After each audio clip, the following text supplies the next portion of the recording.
And I'm really happy to introduce Brian Knutson, who's Associate Professor of Psychology and Neuroscience at Stanford University. He studies the way the brain works and how that translates into emotion, including, perhaps, suspense, and is going to bring what's inside your and my heads now and when we're listening to stories alive by talking about some of his research. Brian? I have to admit, at the outset, when Martha asked me to speak today, I misunderstood her. And I thought she asked me to speak about the science of storytelling, when in fact she asked me to speak about the storytelling of science. However, having listened to Davis and having seen the last video clip, I do think that if we have a science of storytelling, it could, in theory, inform how we tell the stories of our science and perhaps make us more effective storytellers. I'm not going to make any claims to be an effective storyteller at this point.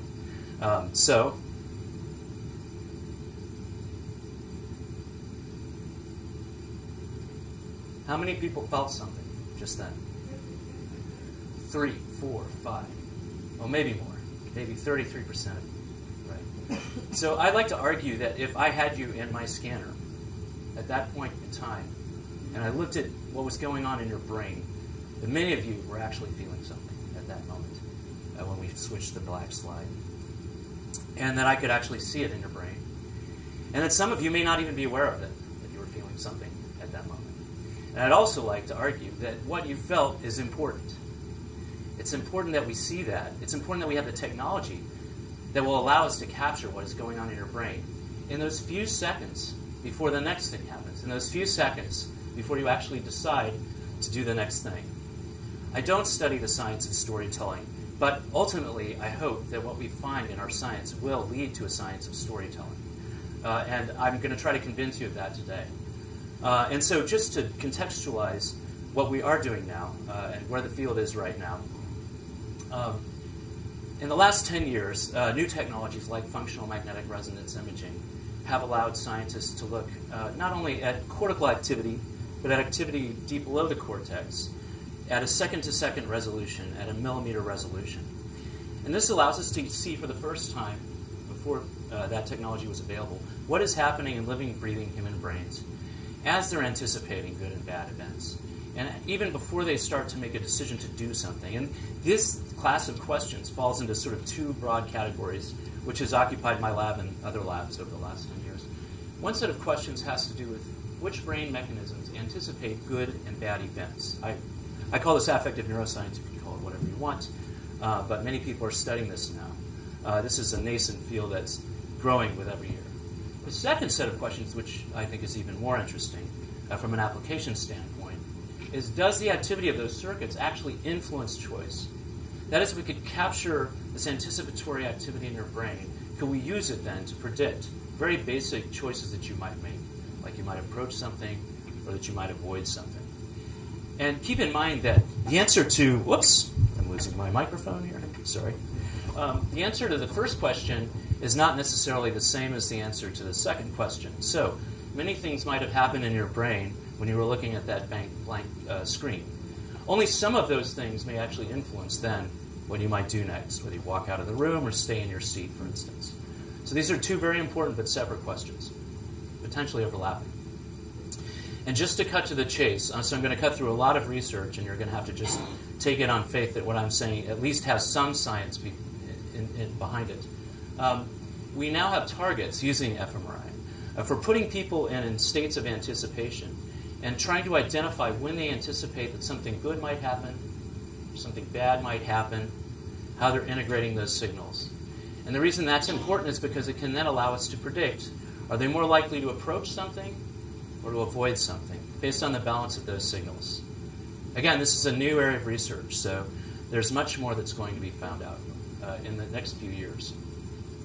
And what that allows us to do then is, in many different situations, so these could include shopping, these could include making financially risky choices, these even could include social choices like, will I trust this person or not?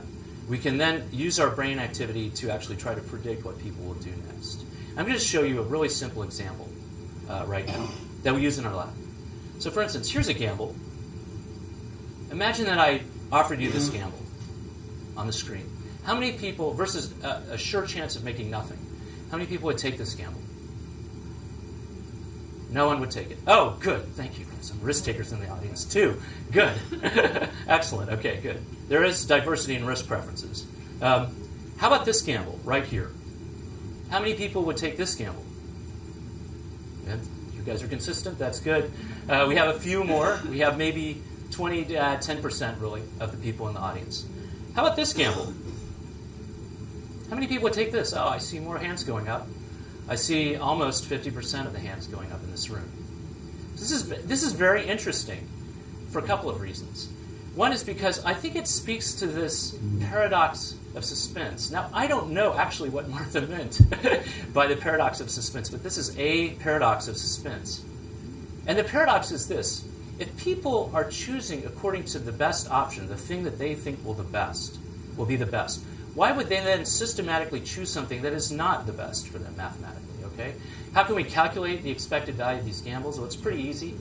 You just take this amount, multiply it by the probability of that, and take this amount, multiply it by that probability, add it up. Okay? So it turns out the expected value of all of these gambles is actually not as you chose, it's equal. It's 0 for each of these gambles. And yet, in every audience I've spoken to all around the world, people prefer this gamble. This is very attractive to them. Now, you might say that's quirky, nice science project that you've done, and go back to your lab. But I think what's interesting about this is that we can actually look at your brain as you are choosing whether to accept these gambles or not.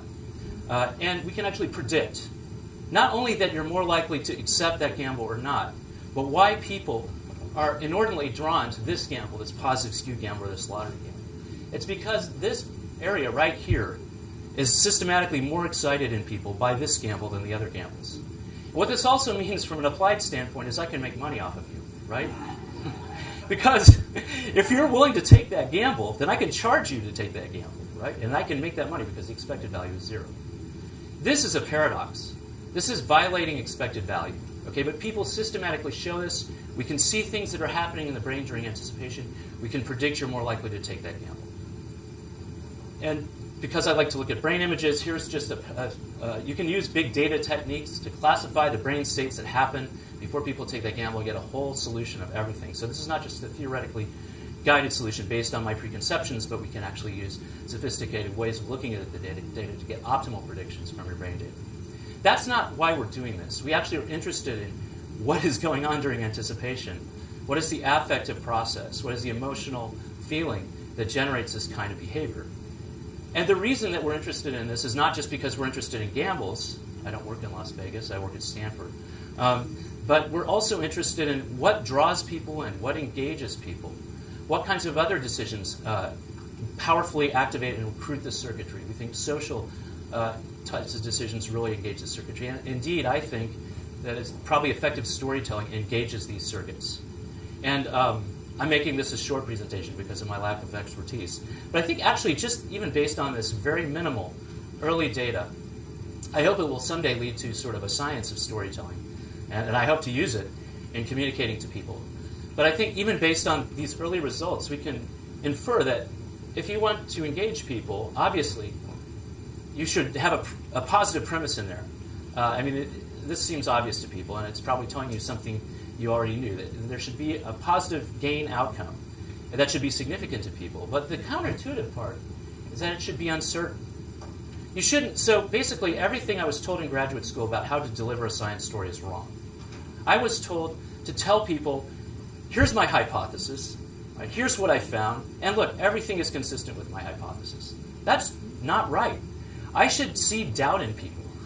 I should dynamically string them along with uncertainty if I really want to engage them. I don't know how to do that. I'm a scientist. I'm happy to learn. We have other people here who are experts at this, right? But I think scientists can definitely learn from the media and from what is effective and what is not. And I hope there can be sort of a marriage of the science and the storytelling.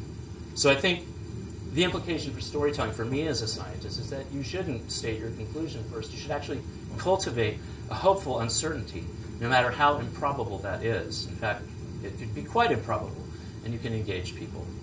and maybe you will, your message will stick longer and motivate action more effectively. Thanks.